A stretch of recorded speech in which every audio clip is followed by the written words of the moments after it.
Yes, yes, and welcome back to Gabo Sports. On a solo mission again, as you can see, I got people in Thailand, I got people flying out in Dubai, I got people flying out to Egypt, I got people just all over the place. So I'm on a solo mission today, holding down the fort, but I don't mind, man. Do you know why? Because my team are semi-finalists for the first time in 16 years, which is a very long time. But yeah, man, I'm going to go straight into it. Obviously, we're going to talk about all the games that happened in the quarterfinals, but mainly, obviously, as an Arsenal fan, I'm going to look into the Real Madrid tie as a whole. So obviously, we didn't bring you any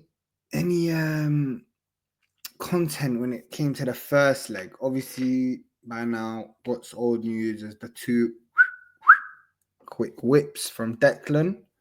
So we're just gonna talk about what happened last night. I heard Remontada. As you can see, I thought it was more of a Remonada, but yeah, heard Remontada. I heard meet us at 9 p.m. I heard they're gonna close the roof. I heard this is the longest 90 minutes of the Bernabeu. Brother, what a letdown. They had me quivering. I was nervous. I'm not even gonna lie. I was shook. I was like, yeah, these man, they're gonna bring out all the 15 Champions Leagues. They're gonna line them up before we come out. Nothing. They went on nothing. They were just playing. Remember? I don't know if you Arsenal fans remember. First year Arteta, all we would do is just whip it, boom, boom, boom, boom. It was just like a expensive version of that. No tactics, no nothing. Ancelotti, as you may have seen in the early hours of the day, has apparently, I don't know if it's, obviously we know that Perez has told him that. So yeah, he's gonna leave after the Copa del Rey final. Apparently, most likely take up a post on the Brazil national team. And listen, man, what a legend! I don't know. I don't see why they want him to leave before the season ends. I don't know what benefit that brings to them or to him. To be honest, I think he deserves a send off. He's won them 3 Champions Leagues now, a few La Ligas. I mean, I don't know. But in terms of Arsenal, we were so comfortable. Obviously, when I was watching the game, I was scared, man. I was squeaky bum time throughout those whole 90 minutes. But when you look back at it, they didn't really do anything. I think the first shot on target they had was a cross that Rodrigo took the corner, which he shot in the 60th minute, around the 60th minute. They shot from the corner. That was the first shot on target they really had, which is insane if you think about it. But yeah, they were just crossing it. Nothing. It was. If someone told me we would beat Real Madrid 5-1 on aggregate, I would be, bro. I think Bellingham yesterday was an absolute baby, spoiled brat. He was playing like. He was kicking up all his English compadres and Skelly, Rice. Rice bullied him. He didn't only bully him, he bullied all of those midfielders, by the way. Physically, he cleaned up. They didn't want it. All they were doing is lashing out. Rudiger, I don't know how he stayed on the pitch, stamping on Brez, headbutting Brez, kneeing guys in the fire. Bro, anyways, you can tell I don't blame them. They've won. They're used to winning. So when it came to losing, they couldn't take it. But at the same time, bro, you're coming with all this talk. If I was a Madrid fan, bro, this is the fastest they've ever sold out for a Champions League tie. The PR machine at Madrid was nuts. We're gonna do every player. We're gonna come back. We've been watching the TikToks. We've been doing this. They've made a special piece to bring them back into. Brother, what was that? Saka? Brother, when he missed that penalty, I don't even want to say what I was saying because get banned off the internet. But bro, what a way to make up for it. Coolest, by the way, very wonderfully worked goal. Marino, another player that stood out yesterday. 2 assists, nicely weighted pass for Saka, nicely weighted pass for Martinelli. Some would say they're quite simple, but bro, those are little things that we've missed this season. And he stepped up, man. Another game of 2 assists. Sometimes he scores, sometimes he assists, whatever it may be. It's GA on the board. And he done well, man. Like holding up the ball from the long balls and stuff. But yeah, Saka, cool finish. Loved the celebration at the Bernabeu. Thing of dreams. Rice have obviously touched on already. Man of the match performance. Bro, just literally was a monster in that midfield. Biggest game player we have at the club. Bro, what a player. Martinelli at the end, I love that. Just burnt. What's that guy? Fran Garcia, that NPC. And then slid it bottom bins. Cold celebration. Bro, to be honest, it was like from a neutral perspective, I would when I look back at it, I think it would be quite a boring tie, but we did it, so I'm gassed. We got PSG next. We'll obviously do a little preview on that closer to the time, but yeah, man, happy to be in the semi-final. Moving on, I think the more interesting tie, to be honest, was Bayern Munich versus Inter. Obviously, I didn't watch the full game because I was watching the Arsenal game, so I watched the bits and bobs of the highlights. Bro, Inter, in my opinion, listen, I firmly believe, if you look at it, it's very rare a team goes and wins it just the first time, like going there and just winning it. And the only team with experience of being to the final is Inter Milan. So this might be a hot take, but I genuinely believe Inter Milan are the favourites to win this whole thing. They obviously, everyone knows that they had a couple years ago, they went to the final in Istanbul and they lost to Man City. They got an elite coach. They got the experience. They're very hard to break down. I think they've conceded the least goals in the competition.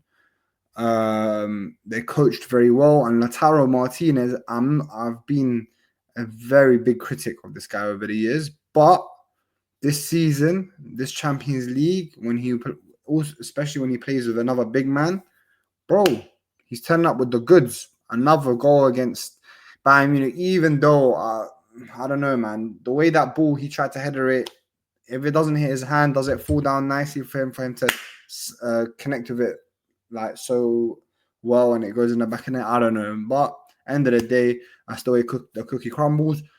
Inter responds straight away to Kane's beautiful finish, by the way. Kane, he done his thing, can't lie, even though he's an ex-Tottenham fraud, can't really hate on him. He done his thing. But, bro, within 10 minutes, Inter score twice. Bro, it's like when they need the goals, they'll score, and then they're just happy to sit back, and they know how to keep it compact. So, yeah, man. Inter into the semi-finals against Barcelona. It's like the immovable force versus the unstoppable force. I would always back a solid defense against a solid attack, to be honest. I'm not saying that Inter don't have a great attack at all, but I think defensively, obviously, we've touched upon before, they're super solid. Inzaghi's a top coach. I think Hansi Flick's like a very fun attacking coach, but when it comes to the defensive stuff, I think Inter's got that. Bro, they locked up many a team. Look, obviously, Barca's got the better talent, but I'm gonna go with Inter. I think that's everyone's worst nightmare. No one wants to see Inter, in my opinion. They might not have the biggest names, but as a team, they're very well drilled, and yeah, they're not easy to beat. Barcelona, bro, had a bit of a shaky, second leg at Dortmund. Garassi, this guy this season, I think he's the top scorer again now. I think he's reclaimed that spot. I don't know if Rafinha's still top scorer, but with that Hattie, if it wasn't for the own goal they scored, it would have been a bit of a squeaky bum time for Barca at the end. It would have been a great showing. Oh my days. But yeah, just shows that Barcelona, their defensive frailties are there. Obviously, they've got an 18-year-old at the back, even though he's super highly rated, he's still 18. Their team is quite young. I don't know, it might be hard for them to manage out games. That's why I do favor Inter. But yeah, man, very fun team. Obviously, they had enough from the first leg to get themselves through. Yeah, that's going to be a banging semi-final to watch. But I think that's the tie of the round of the quarterfinals. Definitely PSG and Villa, bro. Villa, I thought after that first half they're down and out, 3-1 down from the first leg, 2-1. They were losing 2-1 in the first half. Then Rashford, you know he loves the game against PSG from his Man United days. Brother just turned up. He started cooking. And Konza's probably still wide awake. He still hasn't slept from that night after he missed that header. Obviously, he scored a nice, lovely finish from the Rashford little dribble and then cut back. But, bro, you got to get your head on that. He definitely closed his eyes when it came to headering that ball. And as a centre-back, that's poor, man. But yeah, Emery, bro, he put on out of form Watkins. I don't know when the lot. Oh yeah, he scored against Southampton, but scoring against Southampton, brother, I think I could get a goal against them right now. So the worst team in Premier League history, by the way. He hasn't, barred that, he hadn't scored in over a month, probably, maybe longer than that, probably. And he's taken off Rashford, who's the one that played in the ball to Konza, who's the one that assisted Konza. And he was just looking like a problem. He got into the game as soon as Villa were on top. Like, bro, as a man, just the problem that everyone says to Arsenal fans, oh, you lot hate on Emery. But, bro, think about it. Yeah? He did the same shit at Arsenal. Yeah. When the tide is with you, yeah, as a manager, the most basic thing is don't tinker with it. Just leave it. The Villa were on top.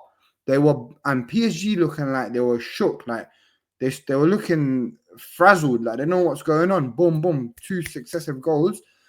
And they were on them. And then what does this guy do? Not only does he take off Rashford, but with those subs, he killed the game, the momentum. And apart from the Maatsen half volley at the very end, which was blocked, they would done nothing. If anything, PSG could have had the better chances within those 10 to 15 minute periods. And they just killed the tie. Like, they slowed it down again. Whereas if he just left it how it was, the momentum was all with Vida.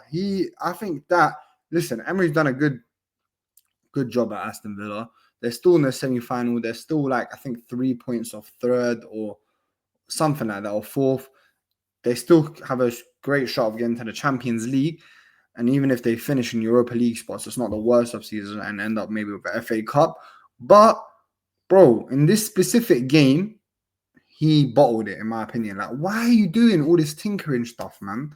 But yeah, ladies and gents, that's all I got to say. Arsenal in the Champions League semi-final. Never thought I'd say that beginning in the season, but here we are. If you think about it, if you look at the table, the Champions League table, obviously Liverpool were first. They got knocked out by PSG. Second, Barcelona in the semi-final.